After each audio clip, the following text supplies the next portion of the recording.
Hello, everyone. Welcome to 10 Minutes Astrology Podcast. It's a series of podcasts that offer you an easy way to learn astrology from scratch. 10 Minutes Astrology aimed at a beginner. You don't need to know anything about astrology. I'm Rocha. I'm a professional astrologer and the co-founder of Academy of Astrology. I'm Alejo Lopez. I'm a psychologist, an astrologer, and also a tutor at the Faculty of Astrological Studies. So, in the ancient philosopher believed that everything was made in the four elements: earth, water, air, and the fire.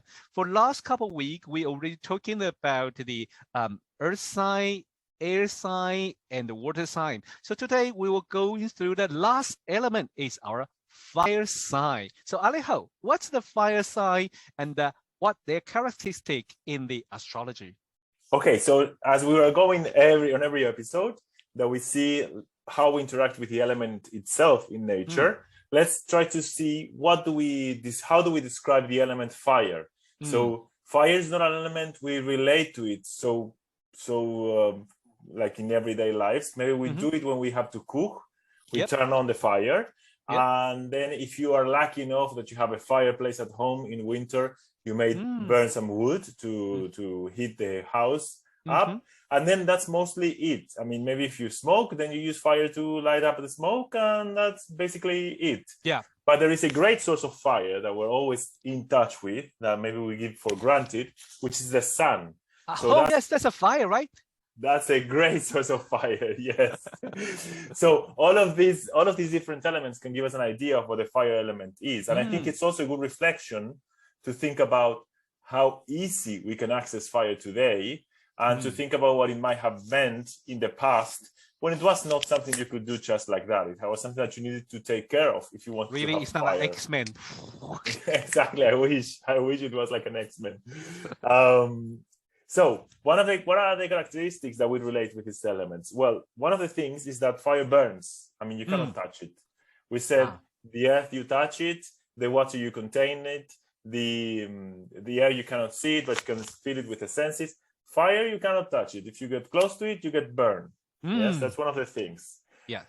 The other thing is that it spreads heat and light, and we can experience all of this because we relate with the sun. Yes. But also, if you have a fireplace, when you cook, also we create heat and light.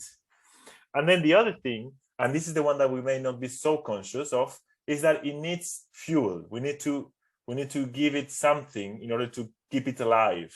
And we're not used to thinking about that because we just turn on the fire in our kitchens, and we're not realizing that there is gas going on continuously. At this moment, gas price is quite high. Yeah, maybe now we are aware. Now we're finally aware. Yeah. And if we think back, I always like to think about this when we talk about fire.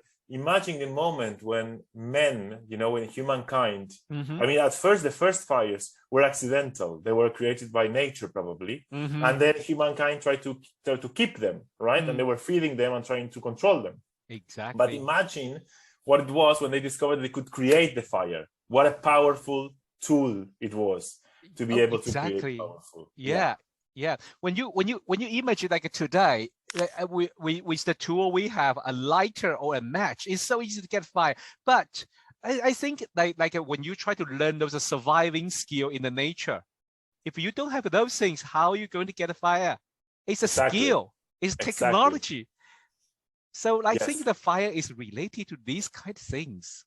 Yeah, I think so too. I think it's about vision. It's about seeing something, seeing something in the dark. Also, the idea that the fire suddenly lights up the night sky in those old times. Imagine when we didn't have electricity, we needed to have candles all the time. So fire was giving us light. It was giving us a purpose. So we could expand the idea of light, and we could relate it to this idea of vision and perhaps a purpose that could be one of the psychological meanings of fire. We also said that it needs fuel in order to grow, in order to be alive, right? So one of the other characteristics is that planets in fire signs, which I think we didn't mention today yet. Oh yeah, not yet. Oh, okay. We are too happy and go really quick. So they are Which Aries. is a fire expression. Actually, this is expressing the fire. We're quickly and we went right into it. So it's Aries, Leo, and the Sagittarius.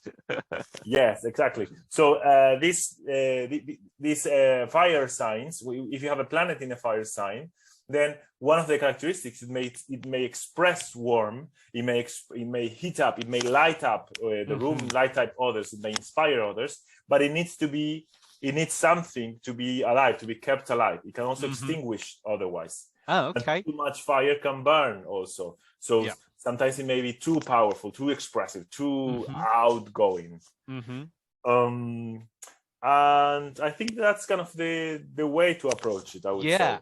It's very interesting because the ancient astrology, they describe the fire sign, or if you have a lot of planets in your chart, and they describe it's like they are more very active and initiative. Right. So, and for me, that initiative is a magic word, because you know what, I don't have any planet in fire. So we will talk about this later in the balance, later in the practice. But that for me is a magic word. What is initiative? And it's like you do something without people pushing you. You get a calling, you want to do it. Oh, I still couldn't get it. So it's kind of a fiery quality. It's like you don't need other people telling you what to do. You are being, I want this, I do this, I even don't need to give explanation. Exactly. It's a spark. It's like the idea that you spark, they create fire. They hit two rocks and poof, it comes up by itself. It's alive. Yes. Yeah. And so, I think that's also why sometimes we may relate it to the idea of trust and confidence. It's like that there is an inner trust. People with a lot of fire, they have so much confidence in themselves. They are like they spread all of this heat all over around them, and they trust so much in what they believe in, their vision, what they see in their purpose. It's like fantastic. I really enjoy this kind, because I don't have fire element in my chart, so I have a lot of this kind of friend. In some way, in the beginning, I'm afraid of them because I don't know them. I'm afraid to get burned. But in another way, it makes my life so easy, because they will push you and they will do these things. And it's like, oh yes, I enjoy a little bit of warm and kind of a trust thingy that in the chart, what I miss, to be honest. And that is quite interesting. So the key word of a fire sign, Aries, Leo, and the Sagittarius. Well, first, they are kind of they're uplifting, they are enthusiastic, they give the warmth and heat and the light, and somehow in the psychological way, they are quite kind of a trusty and optimistic. Activity. I think they are quite active, initiative. Yes. Yeah. So coming to the exercise, I nearly go to the end immediately. This is today's a fire speech. So to go to the exercise, what are we going to do? Because from last week, we start to do the combination. Should we also do a little bit more combination today with a fire sign? Yeah, let's do it. Yeah. So let's say you have the sun in a fire sign, and the ascendant in an earth sign. So these are different approaches. These are different ways of understanding life. So the sun, we said, it's what makes you feel alive. It's how you express yourself. It's kind of a goal. And if it's in fire, then what makes you feel alive is to shine, to be seen by others, to take it all out, to spread warmth, to inspire others. And maybe that's also your goal. It's like what you want to be. You want to be a source of inspiration. You want to be a leader. You want to be able to express your vision. You want to be able to be purposeful. Because the sun is a want. I want. Exactly. Yes, I want to become that. I want to be that. Now, if the ascendant is on an earth. Earth element. Yes. We said Earth is cautious. Earth is kind of pragmatic. Wants to make sure they're gonna get results. It's very much in touch with the natural rhythm. So it's very much in touch with their bodies, their physical needs, their material needs. And this is how I approach life. because it's the ascendant, right? Yeah. So it's how I start things, how I approach life, what I expect life to be. So here, that's a strong combination. I mean, it could be a very creative combination because I have this vision of what I want to become, and because I approach life in a very cautious, in a very practical way. Exactly. I can ground this vision and I can make it happen. But I think that could be, that is a possibility only. Not everyone going to feel that, but there is kind of, you can sense a little bit inner struggle because the speed, fire, as he is a sun in fire, so he want to be successful very quickly. And I want this, but the way he see the words is careful, and be very, very careful and be more practical. So that, and we say the earth sign is a slow movement. So there is the kind of sometimes they have to understand there's a bold desire in his chart. He has to kind of learn to accept it. Totally, they may feel frustrated because they may feel like I have this supervision that I want to express in the world, and I want people to admire for that. But every time I start a project to do it, I go so slowly. I'm scared that it's not going to work. I want to make sure that I'm going to have the money to do it. I want to make sure that I'm going to have the resources, that I'm going to have the time. So in the end, I don't start the project, or they feel they're going very slowly. Because they're reading it from another perspective. Or maybe just like, why other people slow me down? Oh, maybe they will put it out there. So this is very interesting combinations. It's not only the example we give to you. So look in your chart and calculate all the planets in your chart, which group they belong to. They belong to air sign, water sign, or earth sign, or the fire sign, and do the combination. Especially like today, you can do the combination about your sun in what element, moon in what element, and the earth in what element. How does that mean to you? How does that mean to you? And how, like a moon with your need and the security of feeling, or the ascendant is how you approach the world, how you interact with the world, and the sun with the how you be successful or how you achieve your goal. And doing this moon, combination. Sun, and ascendant. Sorry. Good.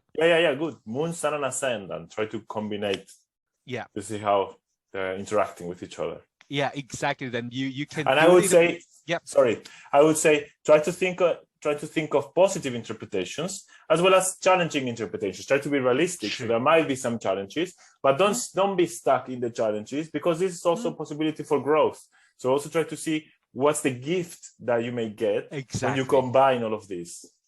Exactly. So thank you for listening to 10 Minutes Astrology. This week we learn the last of element fire sign, and they are Aries, Leo, and the Sagittarius, in case you forget that. And we really hope you guys enjoy this episode. Please like and subscribe. If you have any question, please send feedback to us at AOAUK on Telegram, or you can email us at aoa.inquiry@gmail.com. For also, and for the Instagram, you can find me at AOAUKROD, and you can find Alejo. Yes, my Instagram is Liminal Cosmos.